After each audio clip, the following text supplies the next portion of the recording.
চিরায়ত নিয়ম বদলে সংকোচনমূলক বাজেটের পথে অন্তর্বর্তী সরকার। আসছে অর্থ বছরে কমছে বাজেটের আকার, যদিও বাড়ানো হচ্ছে রাজস্ব আদায়ের লক্ষ্য। আর বাজেটে বরাবর মতোই তুলে ধরা হচ্ছে কর্মসংস্থান তৈরি ও মূল্যস্ফীতি নিয়ন্ত্রণে গুরুত্বের কথা।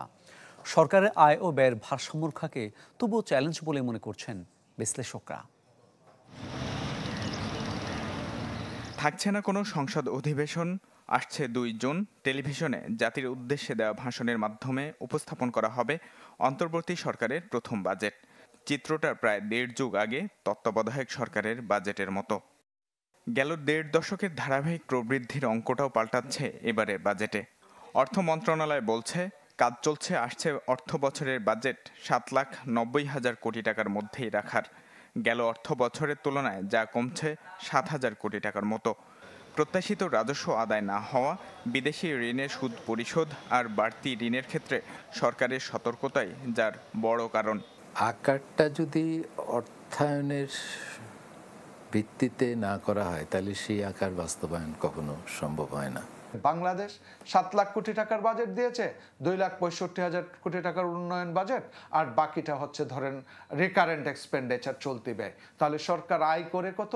দেখবেন সরকারের আয় টোটাল রিকারেন্ট চলতি ব্যয় মেটানোর জন্য, অর্থাৎ সরকার যে স্যালারিটা দিচ্ছে সেই সমস্ত টাকাগুলো শুধু সংগ্রহ করতে পারে। তাহলে উন্নয়ন খাতের পুরো টাকাটাই সরকারকে ধার করতে হয় দেশ থেকে, বিদেশ থেকে।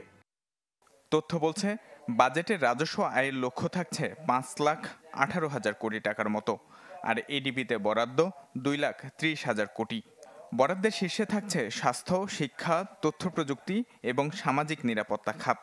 মূল্যস্ফীতি নিয়ন্ত্রণ ও কর্মসংস্থানের সুযোগ তৈরিতে থাকছে বিশেষ গুরুত্ব।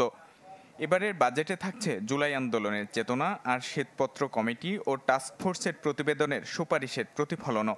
রেভিনিউ কতটা আমি মোবিলাইজ করতে পারবো, আর কারণ ঘাটতিটা সবচেয়ে বড় ফ্যাক্টর দুইটা ক্ষেত্রে। একটা হলো মূল্যস্ফীতির উপর চাপটা কীরকম আসবে বাজেট থেকে, আরেকটা হচ্ছে বৈদেশিক মুদ্রা বাজারে আমাদের বহির্বাণিজ্যের স্থিতিশীলতার উপর কীরকম চাপ। ঘাটতি যত বেশি হবে এই চাপগুলো তত বাড়বে। অর্থনৈতিক উন্নয়ন এবং সামাজিক সুশাসনের জন্য যেই প্রকল্পগুলো সত্যিকারের প্রয়োজন সেই প্রকল্প যদি গ্রহণ করে, তবে আমার মনে হয় বাজেট যে বাস্তবায়নের যে চ্যালেঞ্জটি আছে সেই চ্যালেঞ্জ থেকে উত্তরণ করতে পারে। আসছে বছরে মূল্যস্ফীতি 6.5 নামিয়ে আনার ঘোষণা থাকছে এবারের বাজেটে, যেখানে বাজেট ঘাটতি জিডিপির 5%-এর নিচে রাখার লক্ষ্য। ইমদাদ হক, চ্যানেল 24, ঢাকা। ঢালাইয়ের সেরা প্রিমিয়ার সিমেন্ট।